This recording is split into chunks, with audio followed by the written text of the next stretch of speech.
Okay, good morning. This is Professor David J. De Los Reyes. Okay, it's August 13. It's this morning already.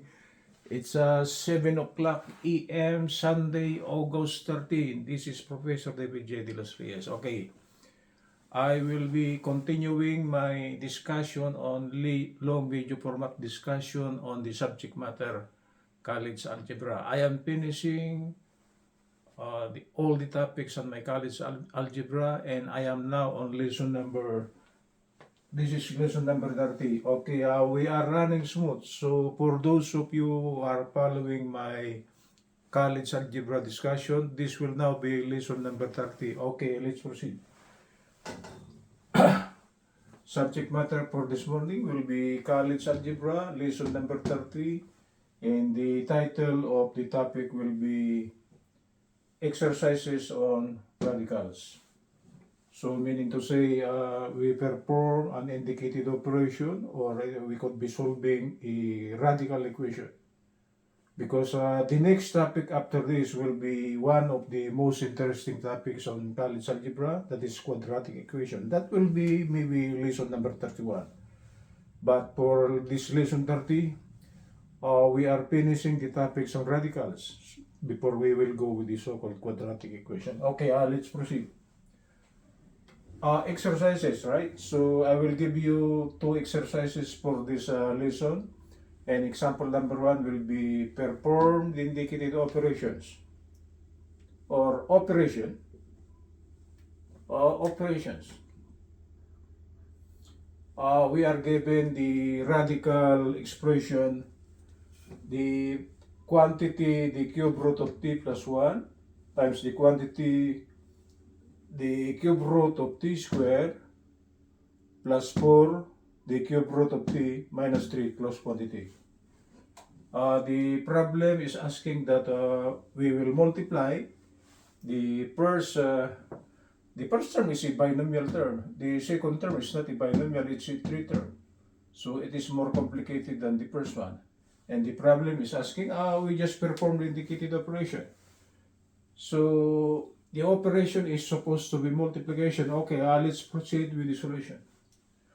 Okay, don't be afraid with the radical sign, because we could simplify the radical sign, so we will not bother our mind in the imagination of how that radical sign is.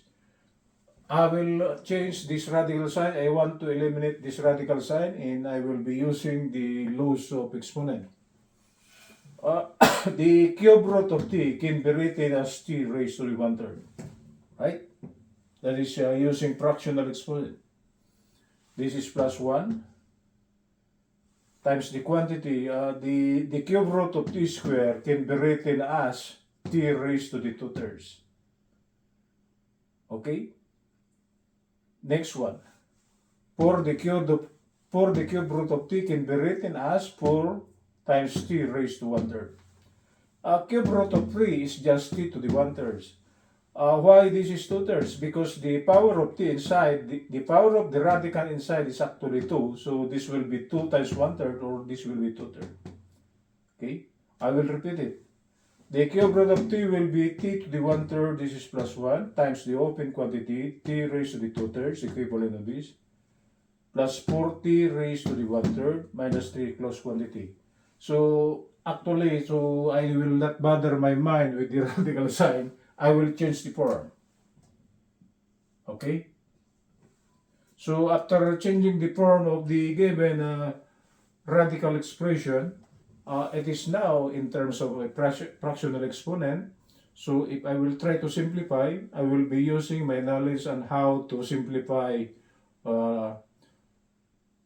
terms with exponential values. Okay, let's try to multiply. The product of this will just be a binomial times these 3 terms here. So it will be the first term, t to the 1/3, times the second term, plus the second term on the binomial is 1, times the value of the second term. As simple as that one, right? Then try to use your knowledge of the laws of exponent to simplify. So t to the 1/3 times t to the 2/3 using the laws of exponent, it will be same base, right? Then add the exponent, 1/3 plus 2/3. Next one, t to the 1/3 times 4t to the 1/3. So the coefficient will be 4. Same base again. So it will be same base. The exponent is actually 1/3 plus 1/3. So this is raised to 1/3 plus 1/3. Next one, t to the 1/3 times minus 3 will be negative t to the 1/3 plus. The second part, it is an easy one because this is just 1. So we will just rewrite this one. So this is t to the 2/3 plus 4t to the 1/3 minus 3. Then try to simplify the exponents on the first one. A 1/3 plus 2/3 will be 3/3, and 3/3 is actually 1. So if we try to simplify this one, it will just be simply t. The power is 3/3, right? 3/3 is 1, so this will just be simply t. Plus 4t, 1/3 plus 1/3 will be 2/3, so the coefficient is actually 4. This is multiplied by t. 1/3 plus 1/3 is 2/3. So the symbol, the equivalent of this will be 4t raised to the 2/3. I'm using the laws of exponent. I will rewrite this one. What's the next one? Okay, actually we could simplify this one now. This is negative 3t to the 1/3. This is 4t to the 1/3. 4 minus 1, okay, will be 1. So the coefficient of 2 to the 1/3 after the adding this one is just simply 1 times t to the 1/3, or just simply t raised to 1/3. Okay, plus t raised to the 2/3. Okay, this is minus 3. And then again, we try to add common terms. The first term, it will just be simply t. This term here is actually similar to this, right? There is a common factor of t to the 2/3. So this is 4, this is 1. So the coefficient now will be 5 times t raised to the 2/3.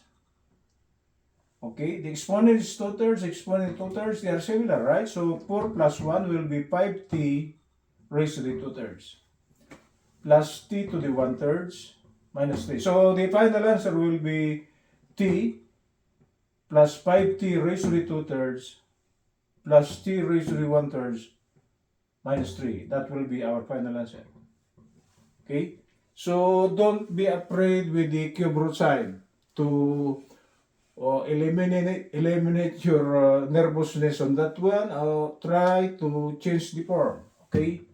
Instead of radical sign, change it to the so-called exponential form, right? So the main key to the solution of example number 1 is to change the form, then try to expand, then use your knowledge of the laws of exponent, okay? Simplify, and what will come out will be your final answer. The final answer will be t plus 5t raised to the 2/3 plus t raised to 1/3 minus 3. That will be the final answer for example number 1. Easy, right? Okay, example number 2. Perform the indicated operation. We are given, what do you call this, a complex number. Okay, complex number, it involves a imaginary and real part, right? Okay, I will try to read the given complex fraction. The sum of 6 plus I over 5 minus 2i plus 5 over 4 plus 3i. So the problem is asking for the simplified equivalent of these. Okay? Actually, we could bring out two solutions here. I will present my solution. Then the next solution, I will not show you, but on my notes, I solved it already. It was actually the same result. But I will just only presenting one solution. That's my preferred solution. Okay, solution, my preferred solution. What will I do is that, because if I will try to combine the two complex fractions, there are imaginary parts on the bottom portion. So actually, if we try to multiply the two denominators, we could not eliminate the I. So what will I do is that I will try to rationalize first the first one and the second one, then I will try to add. Okay, I will do first the complicated part. I will rationalize the first, I will rationalize the second, so I will eliminate the I on the bottom portion. Okay, then I will perform the operation addition. Okay, let's rationalize the first fraction. The first fraction is actually 6 plus I over 5 minus 2I, and the complex conjugate of 5 minus 2I is actually 5 plus 2I, right? If this is minus, this should be plus. So we will multiply the first fraction by 5 plus 2I over 5 plus 2I, because this is actually 1, right? Where's my other pen? This is actually 1, right? But we could insert it. If we try to multiply this first fraction by this, we will not be changing the value of the fraction. So if we try to multiply now, a binomial in a binomial, so this is 6 plus I times 5 plus 2I. The bottom portion, okay, because if they are complex conjugates, we are actually eliminating the value I, because if we try to expand this one, the product of 5 minus 2I times 5 plus 2I, okay, 5 times 5 will be 25, right? 2I times 5 will be minus 10I. 2I times 5 will be plus 10I. Okay? Minus 2 times 2 will be negative 4. Okay? We will replace I times I will be I square, and we will replace that by minus 1. So after multiplying the first fraction by its complex conjugates, actually, by using the complex conjugates, we are actually eliminating the term with the I value, because this 10I here cancel with this. So what will remain on the bottom portion after the multiplication of the complex of each complex conjugate? It will be 25 minus 4 minus 1, that will be plus 4. So the bottom portion will be a pure real number now. Okay? We eliminated the I by multiplying by its complex conjugates.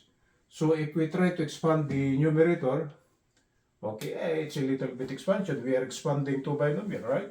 So it will be the first term times the second term plus 2I, or the second term is actually I times 5 plus 2I. Simplifying this one, distributive law, right? 6 times 5 will be 30, 6 times 2I will be 12I, I times 5 will be 5I, I times 2I will be 2I square. We will replace I square by minus 1, because the value of I square equal to minus 1. Then combining similar terms, 30 minus 2 will be 28, 12 plus 5 is 17, but that's the imaginary part, 17I. So the single equivalent fraction of the first complex fraction is actually 28 plus 17I over 29. So meaning to say this one is equal to this one here, right? Let's rationalize the second fraction. The second fraction is 5 plus 4I. Okay, the complex conjugate of the denominator will be 4 minus 3I, because this is plus, this should be minus. So we multiply this by 4 minus 3I over 4 minus 3I. The operation is multiplication, right? So we will try to expand the numerator. 5 times 4 will be 20. 5 times minus 3I will be minus 15I. And again, for the bottom portion, if we are to multiplying two complex conjugates, the first term will be the square of the first term, right? 16. The middle term cancels, right? And the last part will be negative 9 times minus 1. So this would be equal to 25. So the bottom portion, after the multiplication of each complex conjugate, okay, the bottom portion, it will be a pure real number, and the value is 25, and the numerator is 20 minus 15I.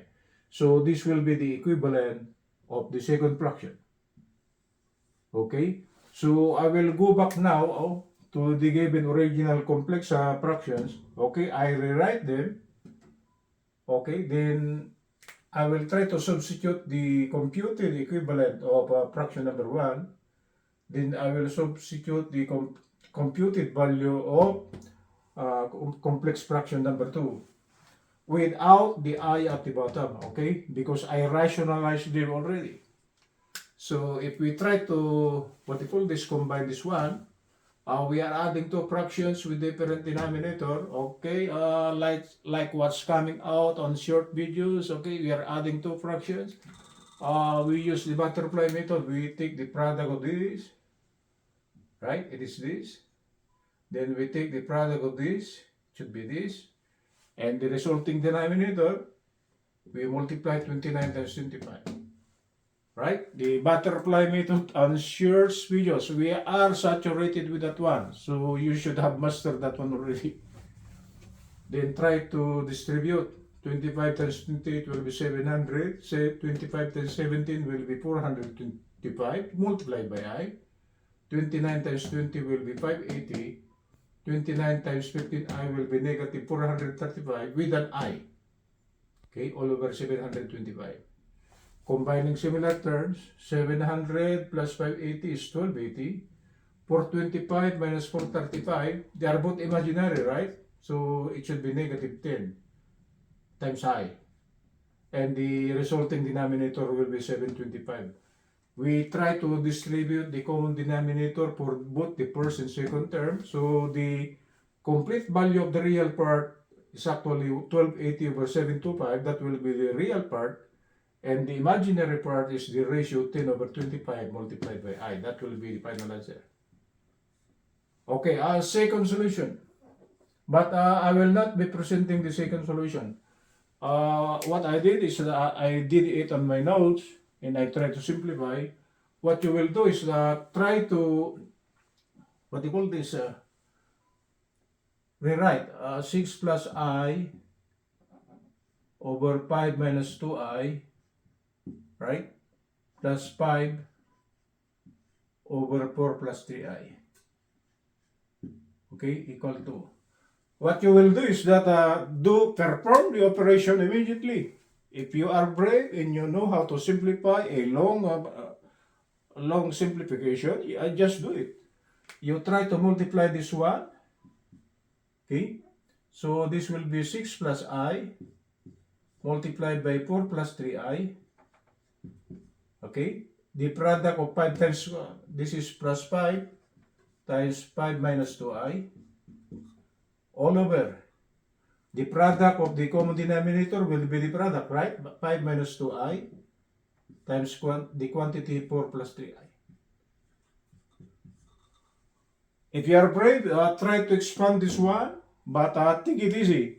Because one mistake on the sign, all your answers will be wrong. So if you try to simplify this one, the product of two binomials, right? This will be a long process, right? And again, for the bottom portion, it's a long process. So take it easy. What will come out will still be a complex number. Okay, in a complex number. There is an I at the bottom. Okay, then try to rationalize. You try to place the complex conjugates over a complex conjugate to eliminate the I at the bottom. Then try to simplify. After the simplification, what will come out will still be, on my notes, I place it in my notes, it will be 1280 over 725 plus 10 over 25 multiplied by I. That is just to check the validity of the correctness of the answer. Okay, for those of you who are taking a college algebra, this is for you guys. If you want to subscribe to my channel is at youtube.com/@ProfDavidJ.De If you want to share it, please click share. Okay, I am telling you this one. Try to view or what you call this, watch my long video format discussion on college algebra. I am assuring you, you will learn something from it. Okay, good morning from Los Angeles, Professor David J. De